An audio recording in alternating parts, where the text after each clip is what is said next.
Welcome, everyone. I'm Sandy Ossie, and I'm a program staff member at Gilda's Club Grand Rapids. Thank you so much for joining us here in our virtual clubhouse through Facebook. We're so grateful that we can come together through this platform while we're social distancing. Please let us know that you're here and watching by commenting on this post. Also, if you have any questions, please make them in the comment area and we will try to get them to Linda today or in the future for answering. So today with us, we have Linda Kiel, a professional organizer, owner of Makin Moves, LLC. Linda has been a professional organizer for many years. She is also on the Kent County Hoarding Task Force, helping people manage cleaning up their homes. And she's going to be talking about how to manage a person's estate after they have died. So Linda, many of our members, they ask about this very issue. And, particularly during this stay-at-home order time, people have been looking at their stuff and cleaning more, and they're looking for strategies. So we're really grateful to you for being willing to share your wisdom and passion for this work with us, and also for being flexible to move from the scheduled presentation at the clubhouse to this Facebook Live format. So, and with all that said, I will turn things over to you. Thanks, Sandy. Hi, everyone. Thanks for the opportunity to Gilda's Club for having me here today to present. The face of grief is different for all of us. We all are on our own journey. I lost my dad in January, so when I made this presentation, I kind of had him in mind and helping with his estate. As Sandy said, I'm a professional organizer. I work here in West Michigan, and I often work with people who have lost loved ones. And it definitely is a journey that is different timing for everyone. So with that said, let's get started. When we lose a loved one, we often associate their stuff with memories of them. Therefore, if we give away their things, we take a risk of losing the memories associated with them. Today, as I present, I want to encourage and support you through your grief journey. I will also challenge you and provide you with some of the tools needed when facing the job of letting go of stuff. I will also introduce ways to hold on to your memories. First of all, on the outline, it says become emotionally ready. Well, how do we do that? Becoming emotionally ready is the first step. Number one, be kind to yourself. Let go of feelings of guilt or obligation. I'm sure we've all had those times when we were ready to maybe let go of stuff, and maybe an adult child or a sibling comes in and goes, "You can't get rid of that. That was Dad's favorite." Well, if this is your job, it's also your choice and your responsibility. So that's okay. Be kind to yourself. Keep items that have positive memories and make you feel good. Take your time. Pace yourself. Incorporate self-care into your schedule. This will re-energize you. And I'll talk more about self-care in a few minutes. Don't bite off more than you can chew. When you look at the job, remember, it's not all or nothing. You don't have to do it all. It's step by step. And you can revisit things in the future. Ask yourself this question. And this again is about being emotionally ready. Does this stuff keep me from moving forward in my life? Is this stuff cluttering valuable space in my home? Is there a room maybe that could be a guest room, but you can't have guests over because it's full of all your person's things? Is this constant reminder of stuff a roadblock to your happiness? If you answered yes, you're ready for a change. So with that said, what tools will you need to move forward? Number one, bring in support. Support might be friends, family, even a professional organizer. Preparing your toolbox. So a toolbox for this kind of job has a lot of different meanings. But before we do any job, we always want to make sure that we have the tools we need. Come up with a game plan. Pace yourself. Maybe you can use SMART goals, and I will explain to you later on the outline about SMART goals. Prioritize. You might want to start in a special room. You might want to start in a place that might be the easiest place to start. You might want to start with a category. That's up to you. Focus. Don't jump around. So if you're going to start in a specific room, you're going to stay in that room. If you're going to start in a category, you're going to work only with that category. Use a timer.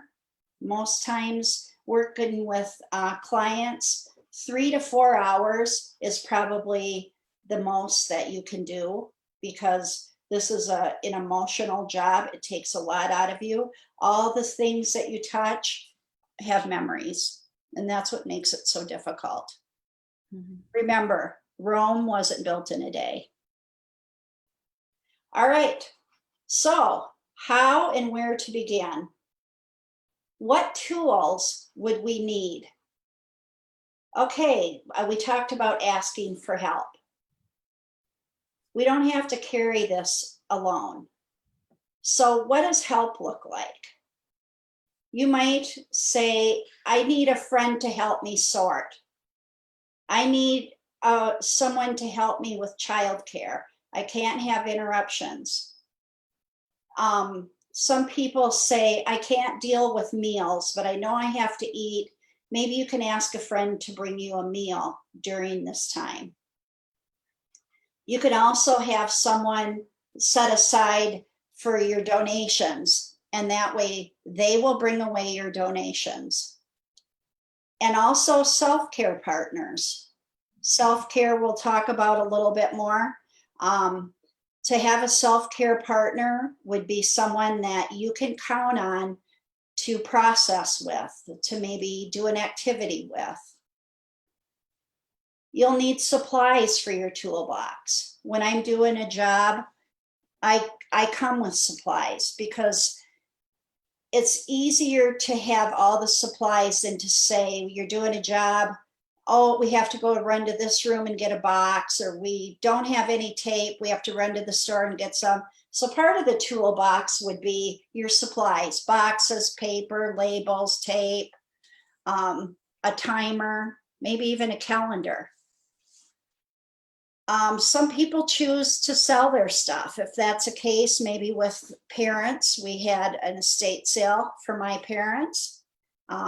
That's something that, you know, is an option, but just know that when you want to give things away, you want opportunities for family or friends to look through the stuff, because once you sign with an estate sale company, you can no longer take anything out of the home.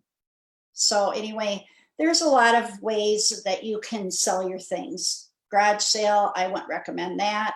Marketplace, Facebook Marketplace, Craigslist, eBay, stuff like that. So let's go back to self-care activities. Why do we need them?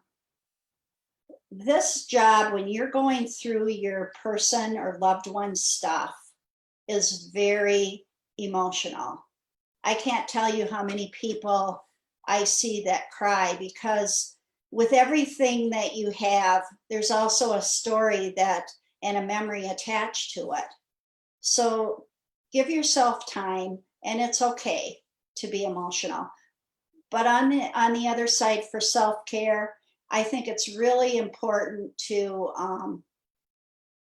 you know, have people or have things already set in place that you're going to reward yourself with. You're going to go through a specific area and it's going to be tough.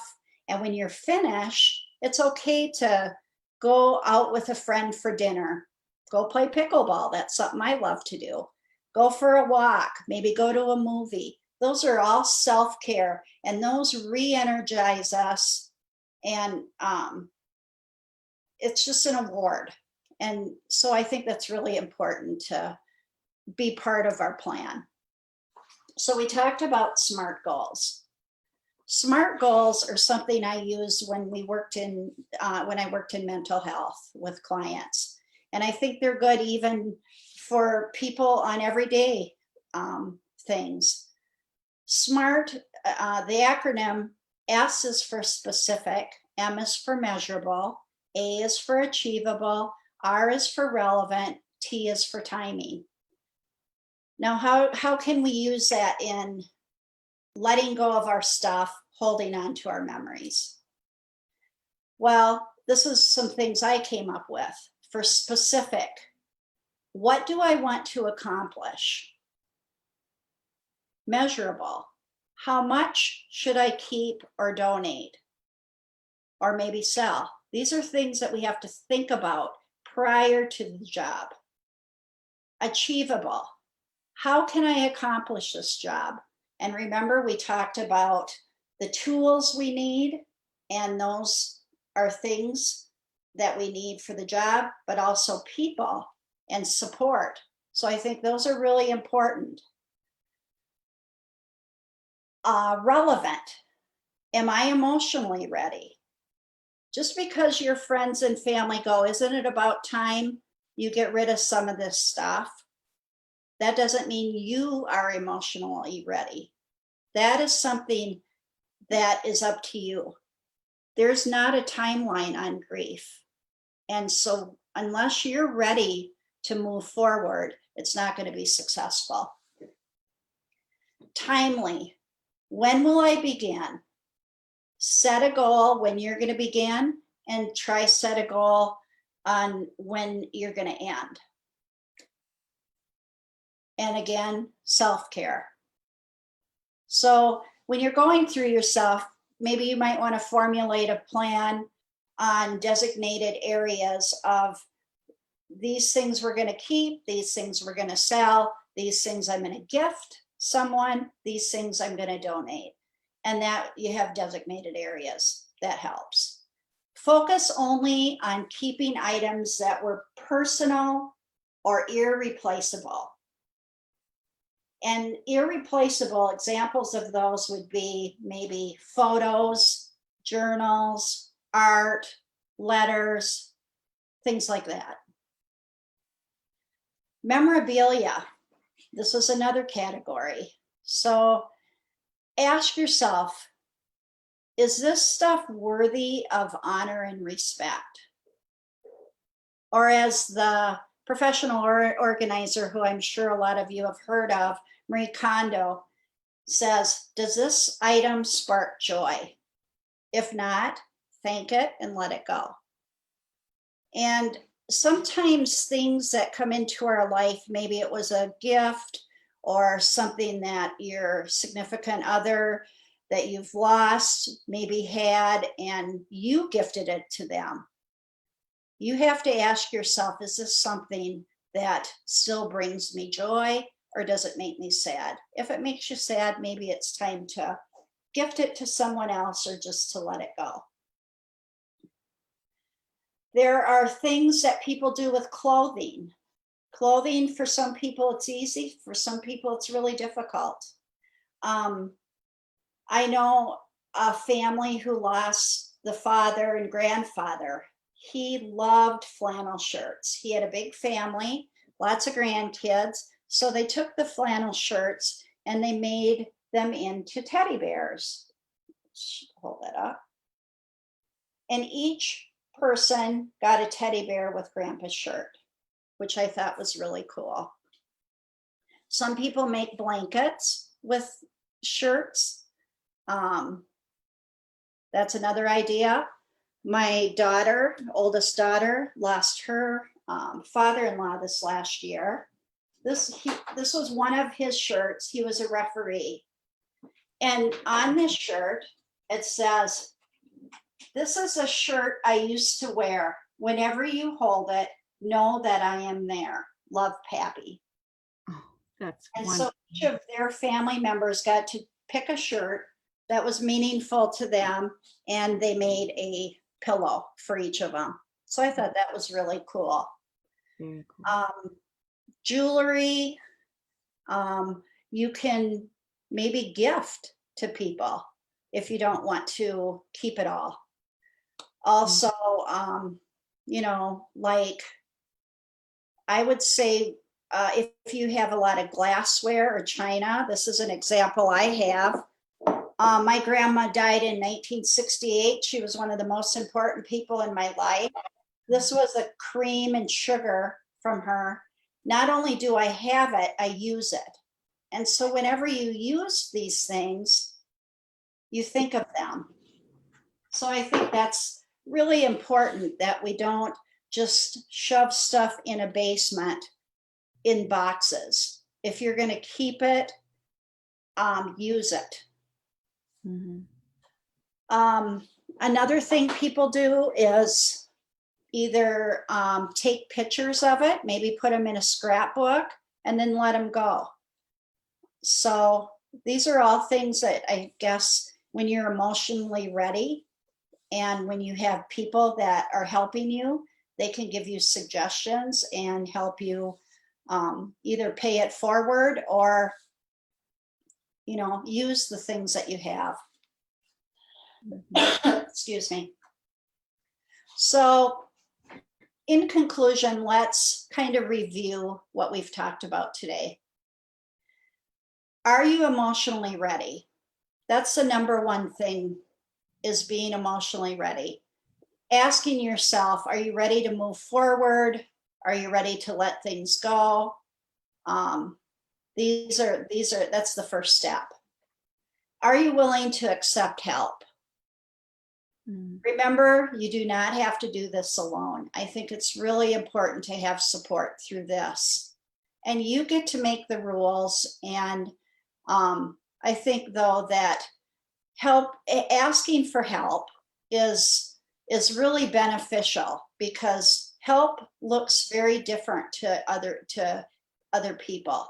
Like I said, sorting, childcare, meals, people that will take stuff to donation, self-care partners. Those are all important things in this job. And then things to put in your toolbox. We talked about that. Setting goals and making room for your future.